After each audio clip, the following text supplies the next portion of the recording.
कि गौतम से मैं तलाक ले लूं तो उसका सबसे आसान तरीका यही है कि आपको अपना वो कीमती नेकलेस बेचकर फौरन डैड को डिस्चार्ज करवाना होगा। गीता ने मन ही मन कहा, अरे यार, ये लड़की तो मेरे पीछे ही पड़ गई है। लेकिन अगर मैंने इसकी बात नहीं मानी तो ये गौतम से तलाक लेने की बात से मुकर जाएगी। नहीं, मैं ये रिस्क नहीं ले सकती। चलो ठीक है, वैसे भी मेरे पास इतने सारे नेकलेस हैं, एक दे भी दूंगी तो क्या फर्क पड़ जाएगा। जो नेकलेस मेरे पास है वैसे भी काफी पुराना हो गया है और मैंने काफी बार पहन भी लिया है। जब मेरी दोस्त पूछेगी तो कह दूंगी कि मैंने उसे दान कर दिया। आखिर चैरिटी भी करना जरूरी है ना। हाँ, ये ठीक रहेगा। गीता ने अपने मन को समझाने बुझाने के बाद अवनी से कहा, ठीक है अवनी, जैसा तू कह रही है वैसा ही होगा। लेकिन अब कम से कम गाड़ी की स्पीड तो कम कर। मुझे तेरे डैड से यहीं जमीन पर मिलना है, ना कि आसमान में जाकर। प्लीज थोड़ा आराम से गाड़ी ड्राइव कर। अवनी अपने होश में नहीं थी और वो एक्सेलरेटर दबाए जा रही थी, जिसकी वजह से स्पीड अब 100 से 120 हो चुकी थी।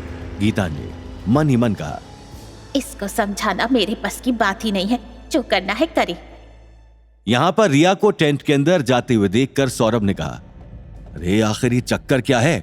लड़कियां इसके पीछे इतनी पागल क्यों हैं? एक निकलती है तो दूसरी चली जाती है। आखिर इस लड़के के अंदर ऐसा क्या करिश्मा है? नील, तू भी अपने अंदर ऐसी कोई चीज पैदा करना कि लड़कियां तेरी तरफ खुद ही खींची चली आए। यहां तो तेरे को कोई भी मुंह नहीं लगाती। नील ने सौरभ की बातों को इग्नोर किया और वो गुस्से से टेंट की ओर देखता रहा, क्योंकि रिया से वो प्यार करता था और आज वही उसके सामने गौतम के पास टेंट में जा रही थी। रिया रोती हुई गौतम के आगे आकर खड़ी हो गई। गौतम रिया को अपने आगे देखकर हैरान रह गया। रिया ने गौतम से कहा, गौतम देखो, मैं जानती हूं कि इस वक्त तुम बहुत परेशानी में हो। एक तरफ अवनी, दीपशिखा और मैं। अवनी से तुम्हारा तलाक होगा नहीं होगा मैं नहीं जानती। मुझे पता है कि तुम उससे मोहब्बत करते हो, लेकिन देखो मेरा प्यार भी झूठा नहीं है। ऐसा बोलते हुए रिया ने अपनी जेब से वो सफेद पत्थर निकाला जो गौतम की निशानी उसके पास इतने वक्त से पड़ी थी। उसने वो सफेद पत्थर गौतम के हाथों में थमाते हुए कहा, ये रही तुम्हारी अमानत जो इतने महीने से मेरे पास थी। मैं अब इसे अपने पास नहीं रख सकती क्योंकि मेरा इस पर कोई हक नहीं है। हम लोग बेशक अमीर हैं, लेकिन दीपशिखा से मेरा स्टेटस बहुत कम है। हम लोग बहुत कमजोर हैं, इसलिए अगर वो तुम्हारे पीछे है तो मैं नहीं आ सकती। मैं खुद ही पीछे हटने का फैसला करती हूँ। ऐसा बोलकर रिया रोते हुए टेंट से बाहर निकलकर वहां से चली गई। नील ने उसके पीछे जाना चाहा, लेकिन सौरभ ने उसका हाथ पकड़कर इशारे से इनकार कर दिया। नील सौरभ के इशारे को समझकर गुस्से का घूंट पीकर वहीं खड़ा रहा। तभी दीपशिखा बढ़कर सौरभ की तरफ आई और पीछे पीछे गौतम भी टेंट से बाहर निकल आया। दीपशिखा ने सौरभ से कहा, ठीक है, मेरी गौतम से बात हो गई है और सिर्फ उसके लिए मैं आपके साथ डील करने के लिए तैयार हूं। वहीं गौतम को ढूंढता हुआ फिरोज भी लॉन में आ गया। उन सब लोगों की बातें सुनकर दीपशिखा ने सौरभ से कहा, मैं आपकी माली हालत से वाकिफ हूं। ठीक है, जिन प्लॉट्स की हमारे बीच ईमेल पर बातचीत हुई थी वो मैं आपको सिर्फ गौतम के लिए आधे दामों पर बेचने के लिए तैयार हूं।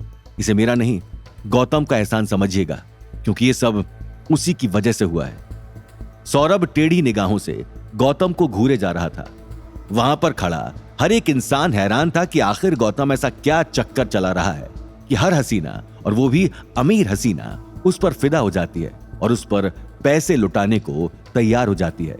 सौरभ ने जब देखा कि ये डील क्रैक हो गई है, तब उसने दीपशिखा के आगे अपना सर झुकाते हुए कहा, thank you so much Deepshikha madam कि आपने ऐसा किया।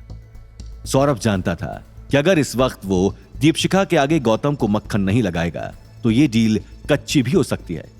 इसलिए वो गौतम की ओर बढ़ा और उसने गौतम से हाथ मिलाते हुए कहा, थैंक यू गौतम, तुमने जो किया मैं उसके लिए तुम्हारा शुक्रगुजार रहूंगा, और जो भी हमारे परिवार ने तुम्हारे साथ किया मैं उसके लिए तुमसे माफी मांगता हूं। सौरभ ने मन ही मन कहा, इस वक्त यही करना सही है।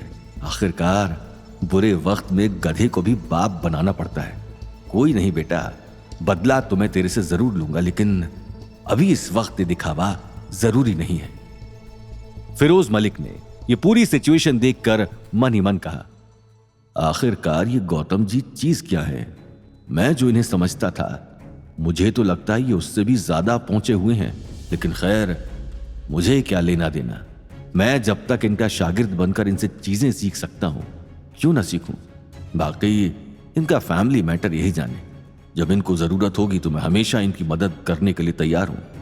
इतनी बड़ी कंपनी की मालकिन खुद गौतम जी के आगे झुकी है और इनका रवैया एकदम ठंडा है। कुछ समझ नहीं आया।